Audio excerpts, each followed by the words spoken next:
tardes, mi nombre es Silvia Roselió y soy de la provincia de Buenos Aires, Argentina. Con respecto a la pregunta número 1, hay cierto monitoreo, aunque quizás no el suficiente. Con respecto a la pregunta número 2, los especialistas del Ministerio de Salud han evaluado dichos riesgos y en función de eso se han tomado las medidas correspondientes.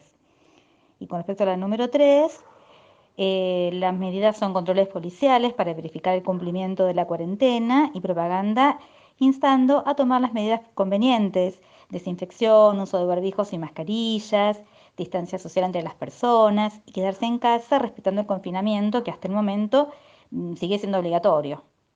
Bueno, muchas gracias.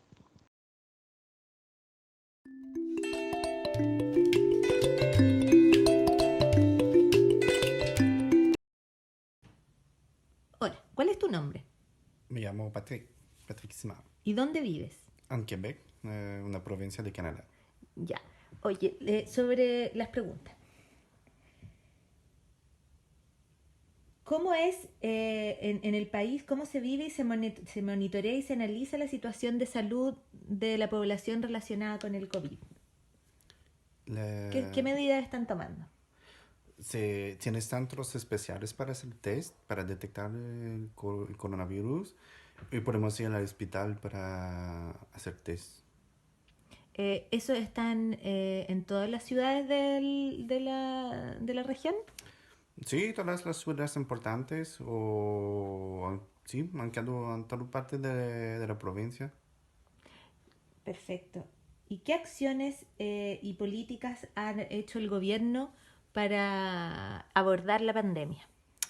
Al inicio fue como para cerrar las religiones y hacer una confinamiento, separar a la gente, parar el trabajo de muchas personas, se cerraron los mercados, las tiendas, muchas empresas se cerraron también, las escuelas, y después se cortan las rutas entre las regiones adentro de la provincia y solamente para el uso de las cosas importantes como la comida, transportar el correo, este tipo de algo, pero la gente debe quedarse a la casa y con una separación, una distancia social de 2 metros en cada persona. Tiene reglas nuevas,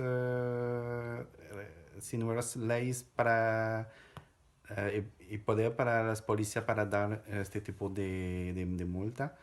Y sí, eso. Y en relación a las cosas de salud de la gente, por ejemplo, que tengan que salir con máscara o sin máscara, ¿es obligatorio? No es muy claro, pero es una sugestión fuerte.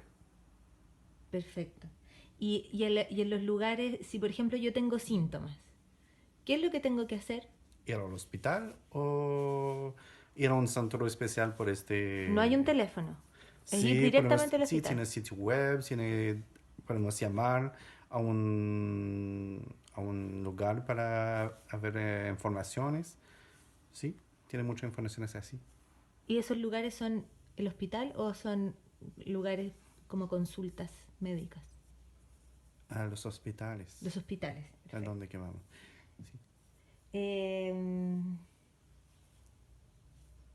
¿Cómo acceden a la información de lo que va sucediendo en A el cada gobierno que hace? día tiene varios puntos de presa, uno de la provincia de Quebec y otro del gobierno de Canadá. Y dicen el estado de la situación. Y tenemos sitio web a donde que tiene todas las informaciones, las estáticas de los casos, los muertos, hospitalizaciones.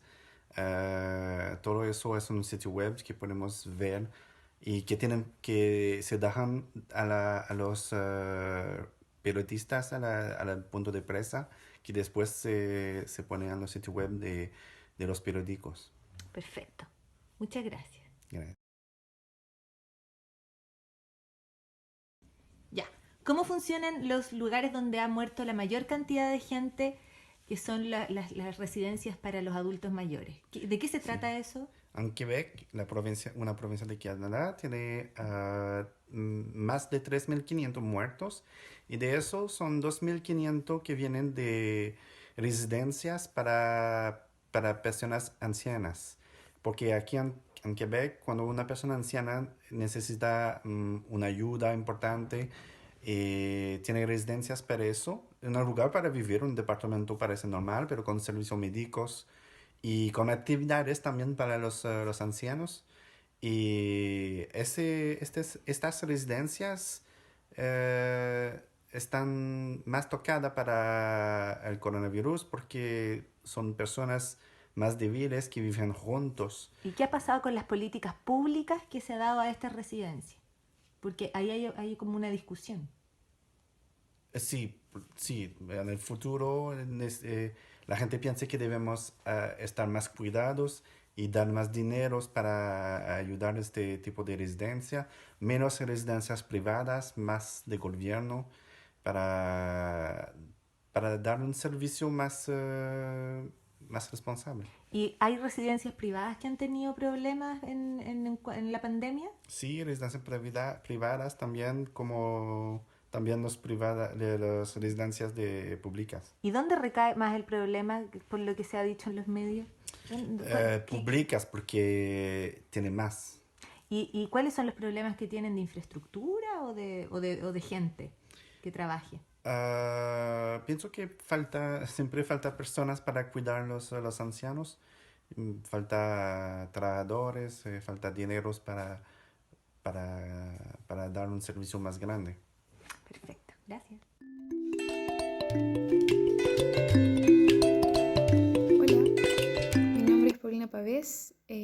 Vivo en Berlín, Alemania, con mi familia hace 10 meses. Mi marido, mi hijo de 8 años y un bebé que viene en camino. Me gustaría contarles un poco cómo ha sido nuestra experiencia acá, con la pandemia y con este nuevo sistema de salud que nos estamos recién familiarizando. Yo soy nutricionista pediátrica y consultora de lactancia y BSLC hace 8 años y me he dedicado casi toda mi carrera profesional a acompañar a mamás y sus bebés. Así que me gustaría contarles un poco cómo ha sido nuestra experiencia. Acá tengo algunos apuntes para que no se me vaya algún dato que quizás les pueda servir. Acá el monitoreo de casos se registra, está online, pero manteniendo claramente la privacidad y la integridad de esa persona. Te muestra la cantidad de infectados por lugares, por estados, qué sé yo. La página intensivregistra.d y tú puedes ver ahí cómo se ha comportado esto, de cuántas personas estamos hablando, principalmente. Acá en Alemania el inicio de los contagios empezaron a mediados de febrero más o menos, no, miento, a mediados de enero.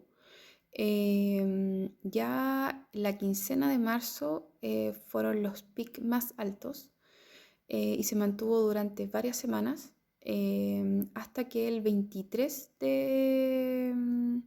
por lo mismo, el 23, por ejemplo, de marzo ya se cerró Alemania, tanto a nivel fronterizo como de medidas más estrictas con ciertos lugares, con ciertos locales, con ciertos centros comerciales, etc. Con ciertos servicios también. Las medidas que tomó el gobierno fue aumentar la cantidad de test que podían hacer. En el momento de más peak, que fue durante finales de marzo, todo abril, a finales de abril recién empezó a aplanarse más la curva. Se llegaron a hacer más de 500.000 tests semanales. Y eso se ha dicho que ha sido una de las formas, las mejores medidas que se ha tomado para poder saber a tiempo y detectar a tiempo a las personas.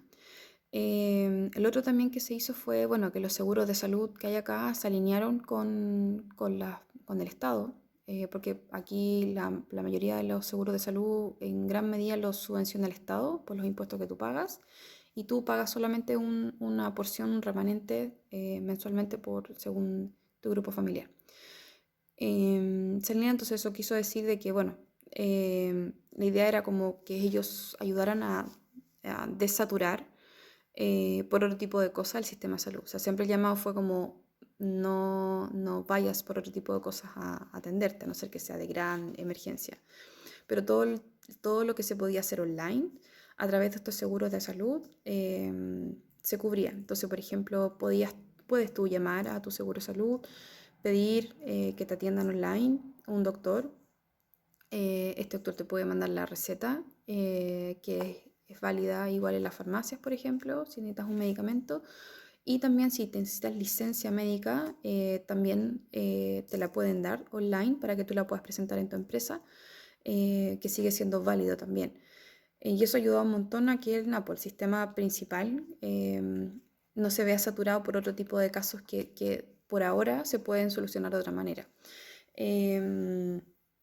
A nivel laboral, bueno, se llamó y se sigue llamando al teletrabajo, porque acá los niños no están yendo al colegio desde la quincena de marzo, eh, y quizás un poco antes.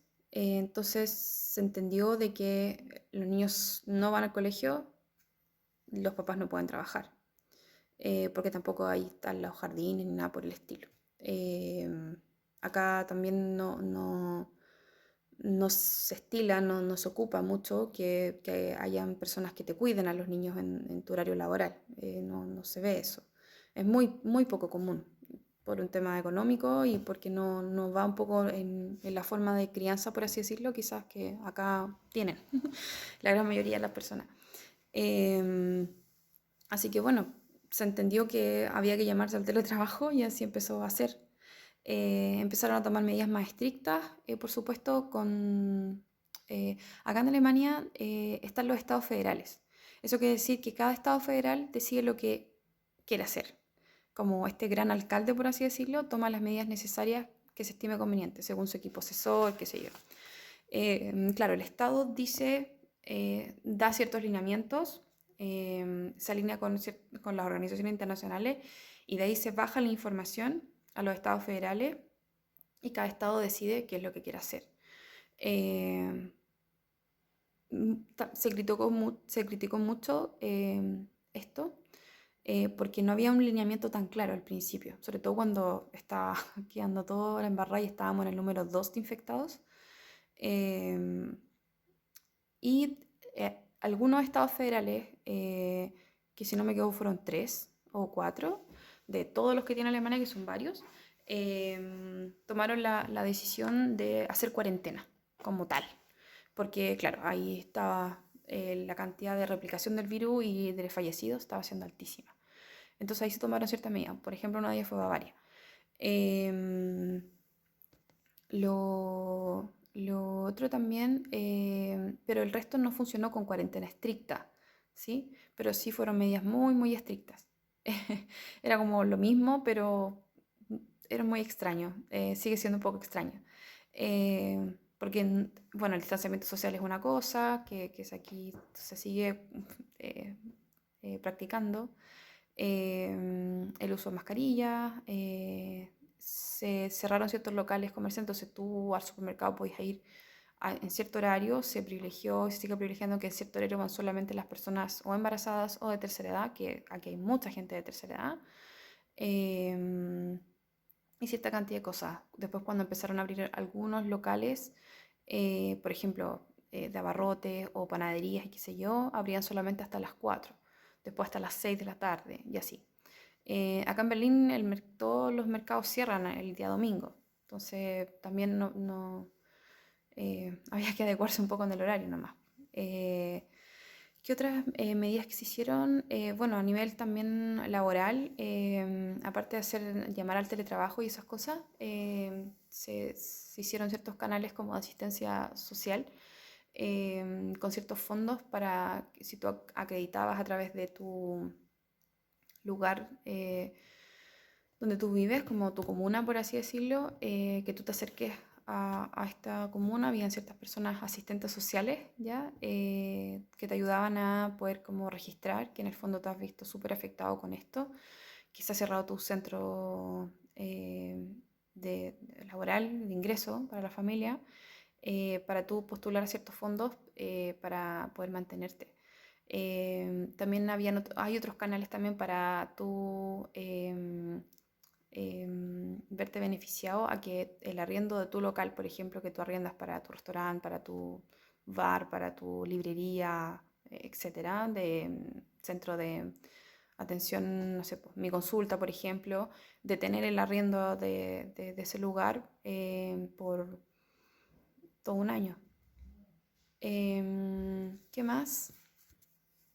Lo otro también que les puedo contar es sobre la fiscalización que se sigue haciendo acá, que en ese caso está a cargo como la policía, de fiscalizarte tu pasaporte o tu carnet de identidad en el caso que andes con más personas de las que están sugiriendo, que en este momento ya te puedes juntar con otras 2 personas, en un momento era solamente sal solo, después puedes salir con tu grupo familiar, por ejemplo en este caso mi marido, mi hijo. Una de las medidas como que se tomó para fomentar la salud mental fue que tú puedes salir a un parque, por ejemplo, no al parque de juego, pero sí ir a parques a caminar, pero no sentarte en el pasto ni en las bancas, por ejemplo. Y la policía tiene la facultad de poder pedirte tus antecedentes si es que ven algo extraño o simplemente para saber quién eres o qué sé yo. Actualmente en Alemania fueron 176.000 infectados, de los cuales 154.000 fueron recuperados y hasta el momento hay cerca de 8.000 fallecidos. También lo otro que ayudó bastante fue, bueno, cuando fue el pic, cuando la tasa de replicación del virus era semana a semana altísimo, fue la cantidad de camas UCI que había por cada 100.000 habitantes. Si no me equivoco, acá son 33 camas UCI más o menos por cada 100.000 habitantes. Entonces eso ayudó bastante, incluso cuando empezó a aplanarse un poco la curva y Italia estaba todavía caótico, se trajeron aviones equipados enteros con camas UCI para traer a personas de hospitales de allá que no podían ser atendidas. Así que eso principalmente les puedo contar. Creo que no me faltan muchos datos. También, bueno, la tasa de replicación ahora va en 190 días y ese número ha sido súper importante para que los estados federales y el estado en general pueda tomar ciertas medidas, ir haciendo más estrictas algunas o ir aflojando otras. Así que eso les puedo contar. Bueno, acá seguimos con medidas estrictas. Se han aflojado algunas, por supuesto, ya pueden abrirse algunos restaurantes, algunas tiendas que no son de primera necesidad, pero ya están abriendo según el metraje cuadrado. El uso de mascarilla obligatorio. En un principio no era necesario, por ejemplo, muy cosas extrañas que suceden acá. Y eso, los niños están volviendo a clase paulatinamente. Eso quiere decir que, por ejemplo, mi hijo va solamente 2 días a la semana, 2 horas, perdón. Y eso partió recién la semana pasada y así se está haciendo hasta el momento. Así que eso, espero haber contribuido de alguna manera. Les mando un abrazo súper, súper grande y nada, seguimos. Un abrazo. Hola a todos y a todas, soy Pía Rodríguez, matrona. Les estoy hablando desde Barcelona, España, y en este breve video les quiero comentar un poco cómo el gobierno español ha manejado la situación de pandemia por coronavirus. Desde el día 14 de marzo que se decretó estado de alarma en España, el gobierno central emitió diversos protocolos y comunicados a las diversas comunidades autónomas que componen España.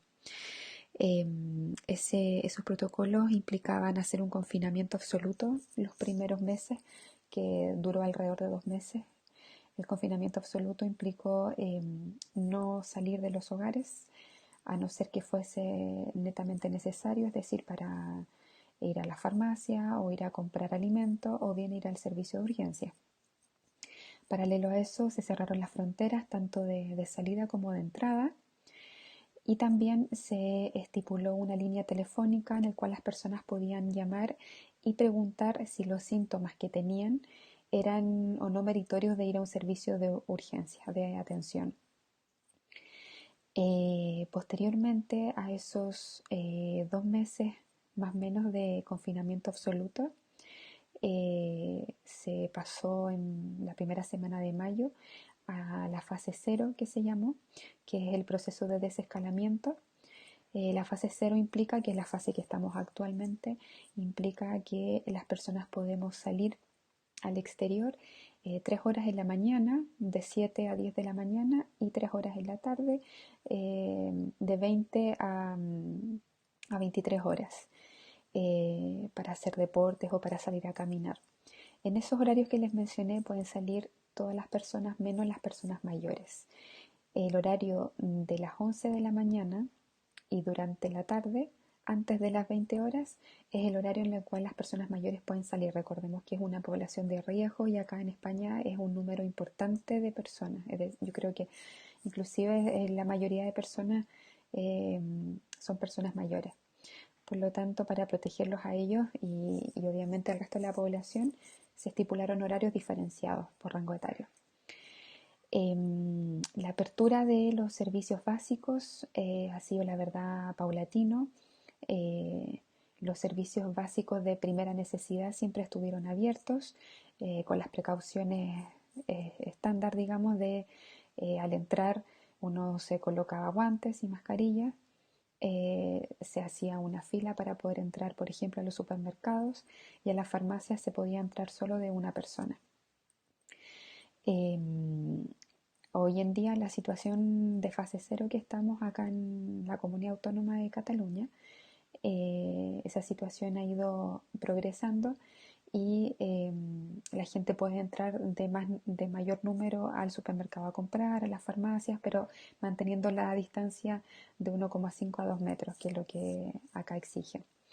El sistema de transporte sigue funcionando, nunca ha cesado, pero también tiene las medidas de precauciones estándar básicas, que son el uso de mascarilla, el uso de guantes y de alcohol gel.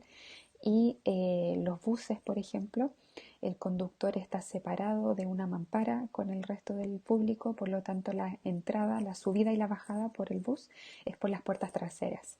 No hay contacto directo con el chofer del bus. En el caso del metro es lo mismo, se solicita un distanciamiento mínimo y las medidas de precauciones estándar. Tengo entendido que en los servicios sanitarios se están implementando medidas para paliar la salud mental de los funcionarios.